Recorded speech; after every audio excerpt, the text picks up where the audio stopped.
Mereka mengatakan sekarang saja dana BOS ini sudah kurang gitu ya, yang mengakibatkan anak tidak bisa bertahan dalam sistem persekolahan. Jadi begitu banyak masalah di dunia pendidikan kita, bukan hanya soal makan. Bahwa sejak awal program ini memang tidak punya rencana yang jelas.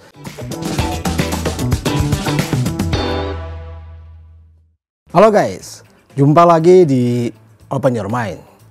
Nah, setelah kemarin dirapatkan dalam kabinetnya Pak Jokowi soal makan siang gratis, akhirnya tanggal 29 kemarin Pak Erlangga mengadakan stimulasi untuk mencoba menjalankan program ini di sekolah.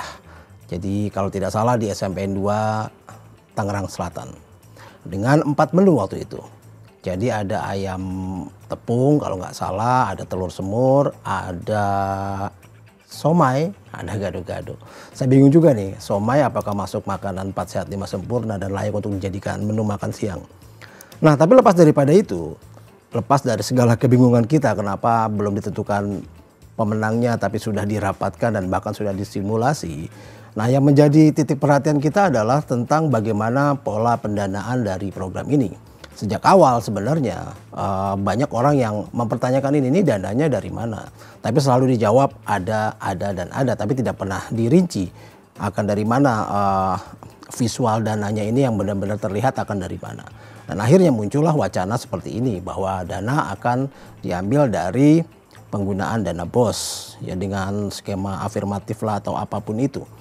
Nah tentu saja ini membuat para insan pendidikan jadi kaget ya, terutama dari FSGI ini, dari Federasi Serikat Guru Indonesia, yang langsung berteriak keras bahwa mereka mengatakan sekarang saja dana BOS ini sudah kurang gitu ya. Apalagi kalau digunakan untuk makan siang, sudah pasti akan habis tergerus bahkan mungkin minus. Jadi kalau misalnya itu dipergunakan, maka ini tentu akan mengurangi biaya-biaya lain termasuk layanan pendidikan yang berkualitas. Kalau memang program makan siang ini digunakan untuk meningkatkan kualitas pendidikan, ya harusnya tidak menyentuh sama sekali dana pendidikan yang memang saat ini pun masih kurang. Kalau digunakan untuk mengatasi masalah gizi buruk, ya harusnya menunya diperhatikan. Nggak mungkin somai dan batagor digunakan untuk sarana memperbaiki gizi di sekolah. Nah, tapi kalau kita bicara soal pendidikan di Indonesia, ini tidak hanya menghadapi masalah ketinggalan soal hasil belajar saja, tapi juga tingkat putus sekolah yang masih tinggi. Nah, setiap tahun terdapat ratusan ribu anak kehilangan kesempatan bersekolah yang pernah mereka rasakan di semester sebelumnya. Semakin tinggi jenjang pendidikan, saat ini kasus anak putus sekolah juga semakin banyak. Angka dropout pada jenjang SD ini sudah 26.256 anak.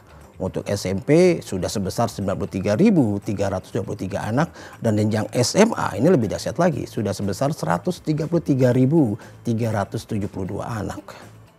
Nah, sementara itu putus sekolah karena tidak melanjutkan ke jenjang pendidikan lebih tinggi, ini tingkatnya lebih tinggi lagi. Untuk SD ke SMP ini sudah mencapai 56.374 anak. Dan yang tidak bisa melanjutkan ke jenjang SMA ini sudah 181.946 anak. Dan lebih dari separuh kasus ini terjadi di Pulau Jawa. Dan Provinsi Jawa Barat menjadi penyumbang terbesar untuk kasus dropout, yaitu 104.428 anak. Susul Jawa Timur dengan 82.544 anak, Jawa Tengah 53.268 anak. Nah, pada tahun 2022 kemarin, total terdapat 3.847.780 anak yang putus sekolah. Yakni 451.311 adalah anak sekolah yang drop out pada tahun ajaran baru yang terdiri dari 251.951 anak putus sekolah di tengah jenjang pendidikan. Dan sisanya adalah anak sekolah yang tidak melanjutkan ke jenjang pendidikan yang lebih tinggi pada tahun ajaran yang baru. Dan serta 3.356.469 anak ini sudah drop out pada tahun ajaran sebelumnya. Nah, angka putus sekolah ini menambah panjang daftar anak tidak sekolah di Indonesia.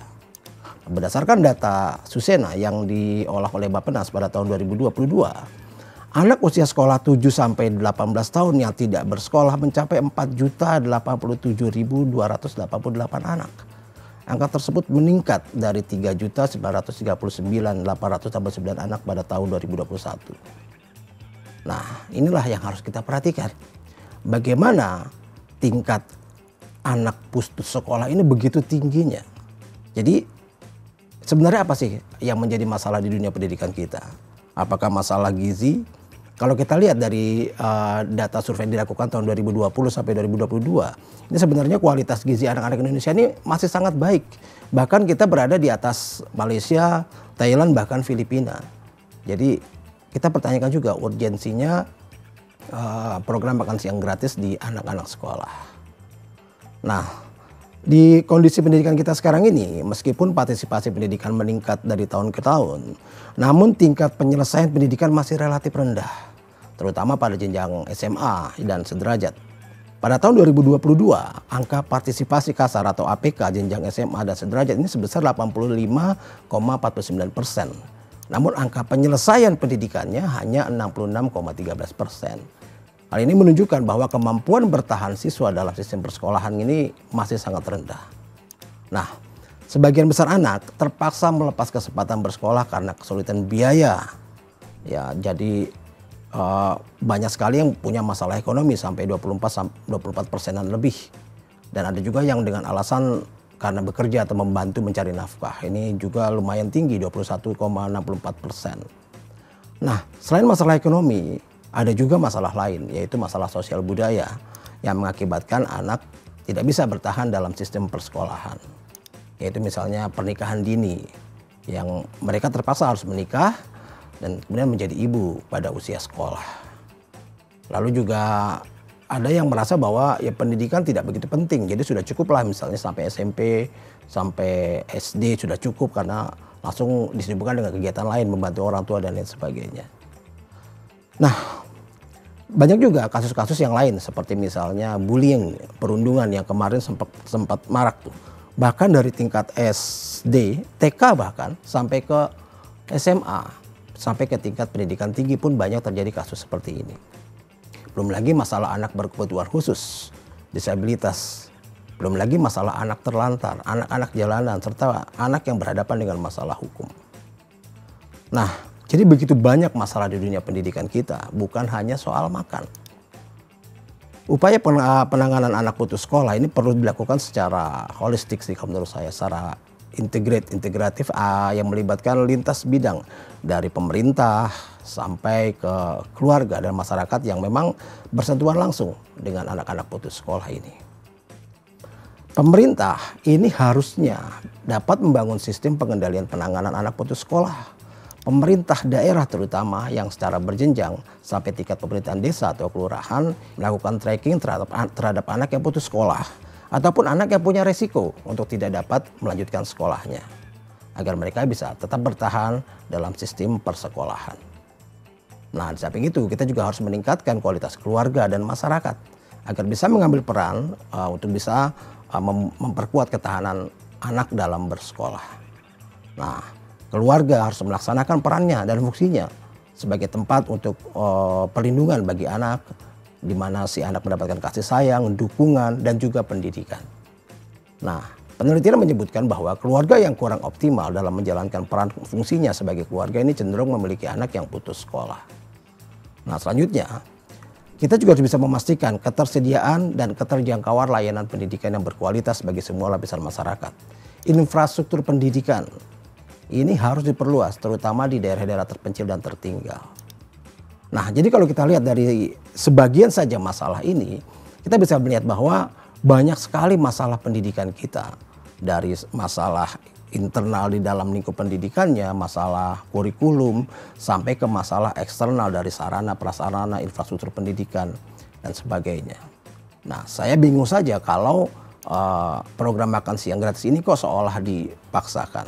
Karena kalau kita lihat, yang pertama secara kondisi program ini memang sangat tidak atau belumlah dibutuhkan untuk saat ini. Kalau dibilang alasannya, kita lihat negara lain, Jepang, Korea itu melakukan kegiatan ini. Sistemnya sangat berbeda, pendanaan mereka jelas. Di Jepang itu anak-anak sekolah yang makan siang gratis ini mendapatkan biaya atau dikenakan biaya dari pemotongan gaji orang tuanya. Dan itu diadakan sistem subsidi silang. Jadi orang tua yang punya penghasilan tinggi dipotong lebih banyak dibandingkan orang tua yang penghasilannya lebih rendah. Sehingga semua anak sekolah bisa mengadakan makan siang sama-sama dengan menu yang sama. Dan ini sama sekali tidak mengganggu dana pendidikan, tidak mengganggu apalagi dana-dana yang bersifat untuk pengembangan atau layanan pendidikan di masyarakat. Jadi jelas saja penggunaan dana BOS ini pasti akan bermasalah bagi kualitas pendidikan. Meskipun ini baru rencana dan masih dievaluasi, tapi ini justru mengkonfirmasi bahwa sejak awal program ini memang tidak punya rencana yang jelas, tidak punya plan yang jelas terutama pola pendanaannya. Dan kita semakin dikonfirmasi juga bahwa ini sebenarnya hanya program populis yang digunakan untuk menggait suara, membangun elektoral tanpa ditunjang oleh riset, apalagi oleh fakta-fakta di lapangan. Ya, jadi aneh saja kalau masalah pendidikan di Indonesia hanya dilihat hanya sebatas makan. Salam, and open your mind.